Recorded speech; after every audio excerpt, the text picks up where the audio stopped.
Congolaises, Congolais, mes très chers compatriotes. En ce jour solennel du 30 juin 2026, notre nation célèbre le 66e anniversaire de son accession à l'indépendance. 66 ans se sont écoulés depuis ce jour historique où le peuple congolais, après de longues années de domination coloniale, s'est levé dans sa dignité pour affirmer devant le monde son droit inaliénable à la liberté, à l'autodétermination et à la maîtrise de son destin. Le 30 juin n'est donc pas une simple date de notre calendrier républicain. Il est à la fois une mémoire, une promesse et une responsabilité. Il est la mémoire de celles et ceux qui, par leur courage et leur sacrifice, ont ouvert le chemin de notre liberté. Pour eux, l'unité, la dignité et la souveraineté du peuple congolais avaient plus de valeur que leur propre vie. Il est aussi la promesse faite à chaque génération de ne jamais renoncer à l'idéal d'un Congo libre, uni et souverain. Il est enfin une responsabilité, celle de protéger, d'approfondir et d'incarner chaque jour l'indépendance conquise par nos pères dans nos institutions, notre économie, notre diplomatie, notre défense nationale et notre engagement collectif au service de la République. En ce jour de communion nationale, je m'incline avec respect devant la mémoire de nos pères de l'indépendance, de nos héros nationaux, de nos martyrs et de tous les combattants de la liberté, connus ou anonymes, qui ont fait de ce pays une patrie libre. Je rends un hommage particulier à Joseph Kasavubu, à Patrice Emery Lumumba, ainsi qu'à tous les bâtisseurs de notre conscience nationale. Je rends également hommage à toutes les femmes et à tous les hommes qui, dans nos villages, nos villes, nos écoles, nos églises, nos administrations, nos mines, nos champs, nos marchés, nos entreprises et nos familles, continuent chaque jour par leur travail, leur courage et leur résilience de porter la République à bout de bras. Mes très chers compatriotes, cette année encore, notre fête nationale intervient dans un contexte grave. À l'est de notre pays, nos compatriotes continuent de subir les conséquences douloureuses de l'agression, de l'activisme des groupes armés, du terrorisme, des violences contre les civils, des déplacements forcés, des pillages, des prédations économiques et des violations répétées du droit international. Je pense en cet instant à nos frères et sœurs du Nord Kivu, du Sud Kivu, de l'Ituri, du Tanganyika, du Maniema et de toutes les zones meurtries par l'insécurité. Je pense aux familles endeuillées, aux déplacés contraints de vivre loin de leurs terres, aux femmes victimes de violences, aux enfants privés d'école, aux paysans privés de leurs champs, aux commerçants privés de leurs activités et aux jeunes privés de perspectives par la guerre et la peur. À chacun d'entre eux, je veux redire, au nom de la nation tout entière, vous n'êtes pas oubliés. Votre douleur est celle de toute la République et votre sécurité demeure une priorité absolue de mon action. Je rends un hommage solennel à nos forces armées, à notre police nationale, à nos services de sécurité ainsi qu'aux résistants patriotes Wazalendo engagés dans le cadre légal de la défense de la patrie. À vous qui tenez les lignes, qui défendez nos frontières et qui protégez nos populations, la nation reconnaissante vous dit merci. Votre courage est le rempart de notre souveraineté et votre engagement restera inscrit dans la mémoire de la République. Mes très chers compatriotes, l'année dernière, à la même période, je m'adressais à vous au lendemain d'avancées diplomatiques importantes, notamment dans le cadre de l'accord de Washington et des discussions de Doha. Ces démarches avaient ouvert une espérance et replacé la tragédie congolaise au cœur des agendas régionaux et internationaux. Elles ont surtout consacré une vérité essentielle: aucune paix durable dans la région des Grands Lacs ne peut se bâtir contre la souveraineté de la République démocratique du Congo, ni au détriment de la dignité de son peuple. Le choix de la diplomatie n'a jamais été un signe de faiblesse. Il fut le choix de la responsabilité, de la maîtrise et de la recherche, par tous les moyens légitimes, de la fin des souffrances imposées à nos populations. Les accords de Washington, les discussions de Doha et les engagements de Montreux n'ont de sens que s'ils produisent des résultats concrets, vérifiables et irréversibles, le silence des armes, la fin de tout soutien aux groupes armés, le retrait effectif des forces étrangères non invitées, le désarmement des combattants, le retour digne et sécurisé des déplacés et des réfugiés, la protection des civils, la restauration de l'autorité de l'État, la justice pour les victimes et des garanties crédibles de non-répétition. La République démocratique du Congo reste engagée en faveur de la paix. Elle respecte sa parole, honore ses engagements et demeure ouverte au dialogue lorsqu'il est sincère, équilibré et conforme aux intérêts fondamentaux de la nation. Mais la paix ne peut être ni une mise entre parenthèses de la vérité, ni une récompense accordée à ceux qui prennent les armes contre la République, encore moins un compromis sur notre souveraineté, notre justice ou notre intégrité territoriale.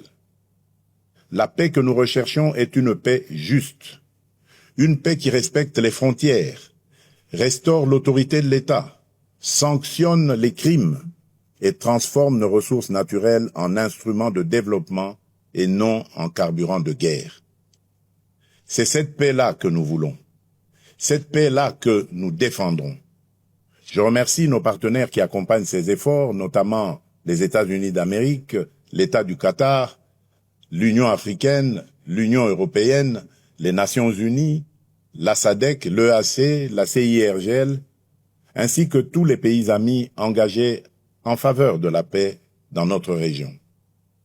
La République démocratique du Congo ne sera plus réduite à l'image d'un pays que l'on convoite, que l'on pille ou que l'on déstabilise.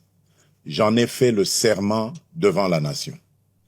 Et depuis mon accession à la magistrature suprême, je travaille à faire reconnaître notre pays pour ce qu'il est véritablement appelé à devenir, c'est-à-dire un pilier de paix, de croissance, de transition énergétique, de stabilité régionale et de prospérité partagée en Afrique et dans le monde. Le regard porté sur notre pays est d'ailleurs en train de changer. La République démocratique du Congo n'est plus seulement perçue comme un territoire de crise, elle est désormais identifiée comme un pays solution, grâce notamment à nos minerais critiques, le cobalt, le cuivre, le coltan, le lithium, qui participent déjà à façonner l'avenir du monde et confèrent à notre pays un levier historique de repositionnement et de transformation. C'est dans cette perspective que s'inscrit le partenariat stratégique que nous construisons avec les États-Unis d'Amérique, ainsi que ceux que nous entendons nouer avec nos autres partenaires. Tous doivent répondre à une exigence claire, servir les intérêts fondamentaux du peuple congolais, renforcer notre souveraineté, soutenir la paix, favoriser la transformation locale, sécuriser les chaînes de valeur et créer des emplois durables pour notre jeunesse. Le temps où nos minerais étaient extraits chez nous, exportés à l'état brut, valorisés ailleurs, puis revendus au monde pendant que nos populations demeuraient dans la pauvreté, appartient désormais au passé. C'est dans cette même perspective que la République démocratique du Congo assume la présidence de la Conférence internationale sur la région des Grands Lacs, la CIRGL, avec l'ambition d'en faire un cadre plus utile, plus responsable et plus efficace au service de la paix, de la sécurité, de la stabilité et du développement partagé. Nous y défendons des principes clairs de respect de l'intégrité territoriale des États, de non-ingérence, de lutte contre l'exploitation illégale des ressources naturelles, d'intégration économique, de sécurité collective et de responsabilité face aux engagements pris. C'est également cette voix que notre pays portera au Conseil de sécurité des Nations Unies notamment lors de la réunion de haut niveau que j'aurai l'honneur de présider le mois prochain sur les liens entre ressources naturelles, paix, sécurité et développement durable. Notre message sera clair. Les ressources naturelles de la République démocratique du Congo ne doivent plus être regardées comme une malédiction. Elles doivent devenir un levier de paix, de prospérité, de souveraineté, de justice et de transformation pour le peuple congolais. Mes très chers compatriotes, la santé de nos populations demeure une priorité essentielle de notre action publique. Aucune nation ne peut prétendre à une prospérité durable sans un système de santé solide, accessible et résilient. C'est dans cet esprit que nous avons poursuivi ces dernières années le renforcement de nos infrastructures sanitaires, des capacités de nos personnels de santé, de la surveillance épidémiologique et de la recherche médicale, notamment à travers l'expertise reconnue à l'Institut national de recherche biomédicale, l'INRB en sigle. Alors que ces efforts se poursuivent, notre pays fait face à une nouvelle épreuve sanitaire, la résurgence de l'épidémie de maladie à virus Ebola causée par la souche Bundibugyo. Cette nouvelle flambée épidémique touche principalement les zones de santé de Rwampara, Mongwalu et Bunia dans la province de l'Ituri. En ces circonstances douloureuses, j'adresse d'abord la compassion de la nation aux familles qui ont perdu un être cher, ainsi qu'à toutes les personnes touchées par cette épreuve. Face à cette menace, les mécanismes de riposte ont été rapidement activés. Fort de l'expérience acquise lors des précédentes flambées d'Ebola, notre pays dispose aujourd'hui de capacités renforcées pour prévenir, détecter, isoler, prendre en charge et protéger nos populations. Un plan global de riposte budgétisé à 319 millions de dollars américains a été élaboré. Les premiers moyens nécessaires ont été mobilisés en urgence par le gouvernement afin d'appuyer les opérations sur le terrain, limiter la propagation de la maladie et sauver le plus grand nombre de vies possible. Je veux ici saluer le courage et le professionnalisme de nos médecins, chercheurs, infirmiers, techniciens de laboratoire, agents de santé communautaires, équipes de surveillance, autorités provinciales, autorités coutumières, partenaires techniques et financiers, ainsi que des communautés locales engagées dans cette riposte. Dans des conditions souvent difficiles, parfois au contact même direct du danger, ces femmes et ces hommes protègent des vies, rassurent les familles, accompagnent les malades et renforcent la résilience de notre système de santé. Ils méritent la reconnaissance de toute la nation.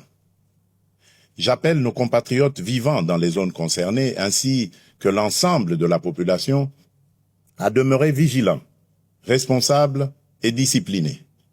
Ebola n'est ni une rumeur, ni une honte. C'est une urgence sanitaire qui exige responsabilité, solidarité et vérité. Je demande à chacune et à chacun de respecter les consignes des autorités sanitaires, d'observer les mesures d'hygiène, de signaler immédiatement tout cas suspect, d'éviter les pratiques à risque et de ne pas céder à la désinformation. Dans cette épreuve, notre force résidera dans la confiance, la discipline collective, la solidarité nationale et la capacité de l'État à agir rapidement, efficacement et au plus près des populations. Mes très chers compatriotes, en ce jour particulier, je voudrais m'adresser à toutes les Congolaises et à tous les Congolais au-delà des convictions, des sensibilités et des appartenances politiques.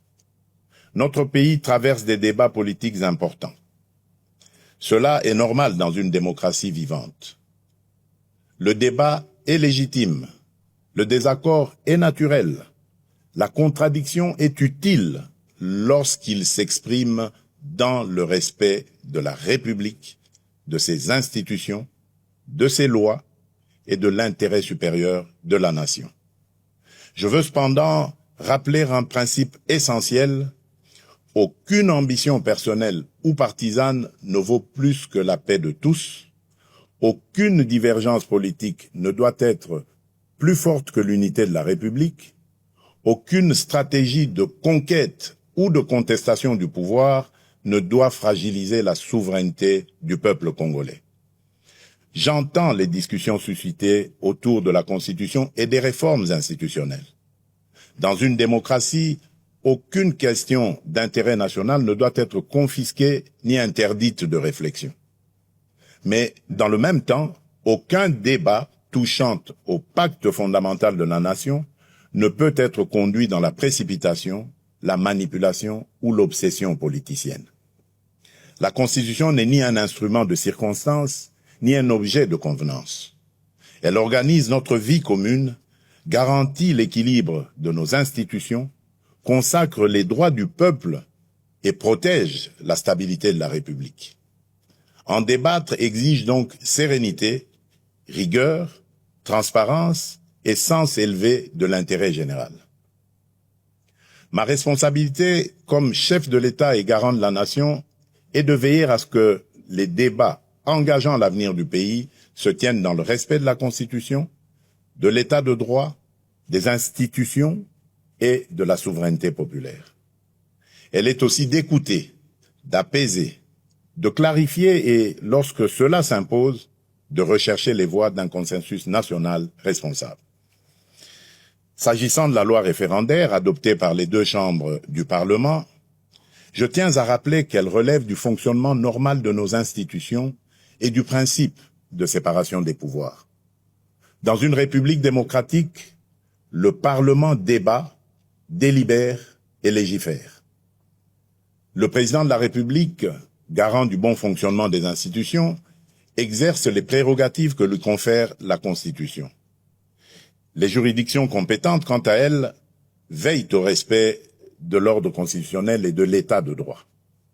C'est dans cet esprit de coopération interinstitutionnelle et de respect de l'état de droit que j'ai déféré cette loi à la Cour constitutionnelle aux fins d'examen de sa constitutionnalité avant sa promulgation éventuelle conformément à l'article 160 alinéa 3 de notre Constitution. Cette démarche procède d'une conviction républicaine profonde. Dans une démocratie, aucune décision, aussi importante soit-elle, ne saurait s'affranchir des règles, des procédures et des garanties que nous impose la loi fondamentale. La République ne ferme pas la porte à aucun de ses enfants d'ailleurs, dès lors qu'ils choisissent la voie de la paix, du dialogue, du respect des institutions et de la loyauté envers la nation. Mais le dialogue ne peut être détourné de son sens. Il ne saurait devenir un instrument de pression, de contournement des institutions ou de remise en cause de la volonté du peuple telle qu'elle s'exprime conformément à la Constitution et aux lois de la République. Le peuple congolais est le seul souverain. Nul ne peut parler durablement au nom de la nation contre la nation elle-même. Nul ne peut prétendre défendre la démocratie tout en refusant les principes qui la fondent, à savoir le débat libre, le respect des institutions, la séparation des pouvoirs, la souveraineté populaire et la responsabilité devant le peuple. À ce stade, je voudrais surtout insister sur un point avec la plus grande fermeté: le recours à la violence, aux armes, à la haine, à la désinformation ou à toute forme d'atteinte à notre souveraineté et à notre intégrité territoriale ne saurait constituer un mode d'expression politique. Il ne peut en aucun cas ouvrir un droit particulier à la négociation, ni placer ceux qui menacent la République au-dessus de ceux qui respectent ses lois. Nous pouvons débattre, diverger et nous opposer dans le cadre républicain. Mais nous n'avons pas le droit d'affaiblir la nation au moment où elle fait face à des menaces existentielles. Face aux défis qui pèsent sur notre pays, l'unité nationale n'est pas une option, elle est une exigence historique, elle est un impératif absolu. J'appelle donc les acteurs politiques, de la majorité comme de l'opposition, les responsables sociaux, religieux, économiques, médiatiques et associatifs, ainsi que l'ensemble de la société civile, à faire preuve de hauteur, de retenue et de responsabilité. Mes très chers compatriotes, au milieu des épreuves que traverse notre nation, cette année nous aura également offert un puissant motif de fierté collective. Nos léopards viennent d'écrire une page historique du football congolais. 52 ans après notre dernière participation à une Coupe du Monde, ils ont non seulement ramené la République démocratique du Congo sur la scène mondiale, mais ils viennent aussi de franchir, avec courage et panache, un cap inédit de notre histoire sportive. Par leur brillante victoire face à l'Ouzbékistan, sur le score de 3-1, nos léopards se sont qualifiés pour la phase à élimination directe, offrant à notre peuple une joie immense, une émotion rare et une fierté qui dépasse le seul cadre du sport. Au-delà du résultat, cette victoire porte une signification profonde. Elle nous rappelle qu'aucun objectif n'est hors de portée lorsque la discipline, le travail, la solidarité et la foi en nos propres forces se conjuguent. Pendant plusieurs semaines, nos différences se sont effacées derrière un même drapeau. Le Nord et le Sud, l'Est et l'Ouest, les Congolais de l'intérieur comme ceux de la diaspora ont vibré d'un même cœur, dans une même ferveur et avec une même fierté.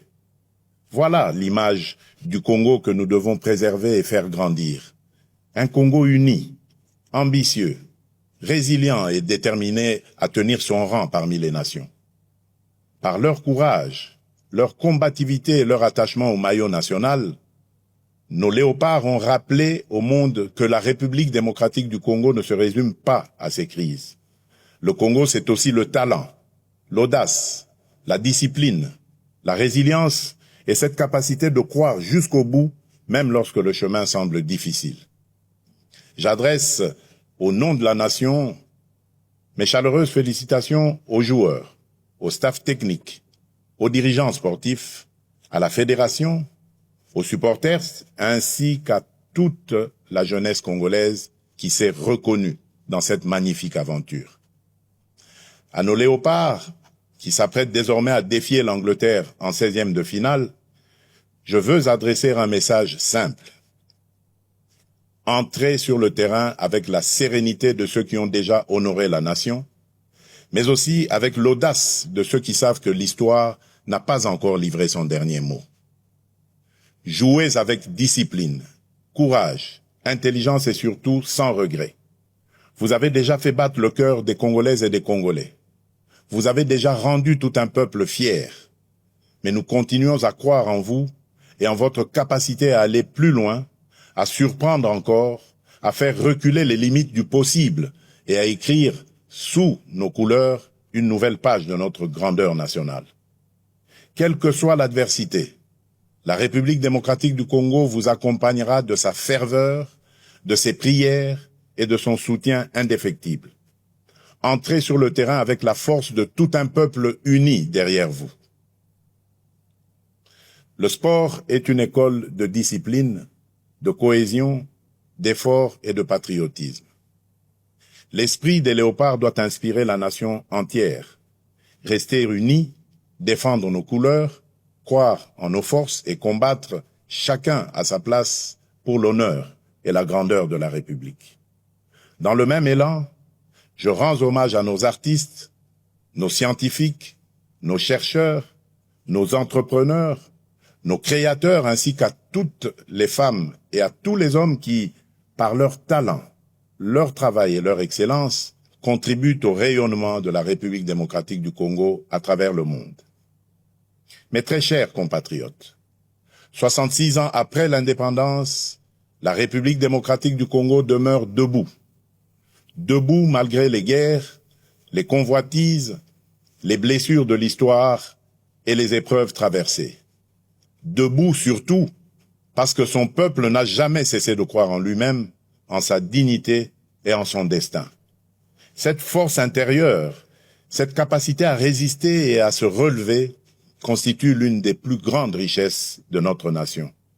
Et aujourd'hui, plus que jamais, notre responsabilité est d'aller plus loin. L'indépendance politique fut une conquête historique. Notre devoir désormais est d'en faire une souveraineté pleinement vécue, concrète et irréversible. Une souveraineté sécuritaire, afin que plus aucun groupe armé, plus aucune force étrangère, plus aucun agenda extérieur ne puisse dicter sa loi sur une parcelle de notre territoire. Une souveraineté économique, afin que les ressources de notre sol et de notre sous-sol servent d'abord le développement de notre pays, la transformation de notre économie, la création de valeurs locales, l'émergence de champions nationaux et le bien-être de notre peuple. Une souveraineté numérique, afin que l'identité de nos citoyens, les données de notre pays et les services publics de notre État soient protégés, modernisés et mis au service des Congolaises et des Congolais. Une souveraineté diplomatique enfin, afin que la République démocratique du Congo parle au monde avec respect, clarté, dignité et fermeté. Voilà le sens profond que je donne à cette célébration, faire du 30 juin non seulement un moment de mémoire, mais aussi un appel au sursaut national. Notre République est une maison commune. Chacun y a des droits, des devoirs, une dignité à protéger et une responsabilité à assumer. C'est pourquoi nous devons regarder au-delà des urgences du moment et préparer avec méthode et détermination le Congo de 2030, de 2040 et de 2050. Le Congo que nous voulons léguer à nos enfants est un Congo en paix, moderne, prospère et respecté, un Congo où chaque enfant accède à une éducation de qualité, où chaque famille bénéficie de soins dignes, où chaque jeune peut trouver sa place, exercer son talent et réaliser ses ambitions, un Congo où les richesses nationales se transforment en emplois, en infrastructures, en services publics et en mieux-être pour le peuple.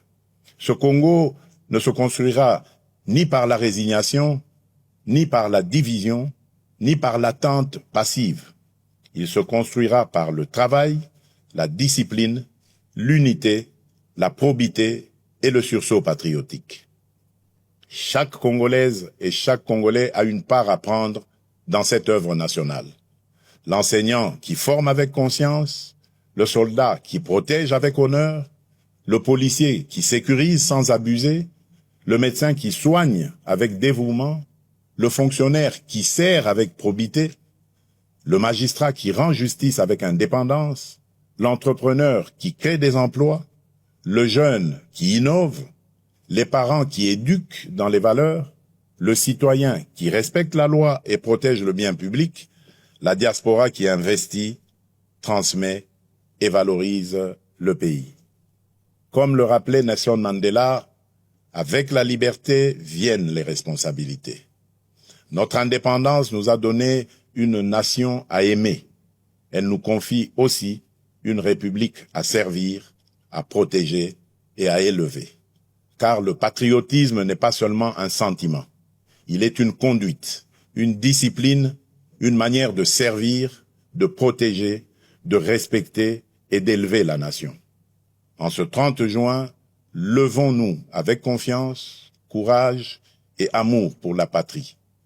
Unis dans la vérité, fermes dans la souveraineté, responsables dans l'action, solidaires dans l'effort, confiants dans l'avenir.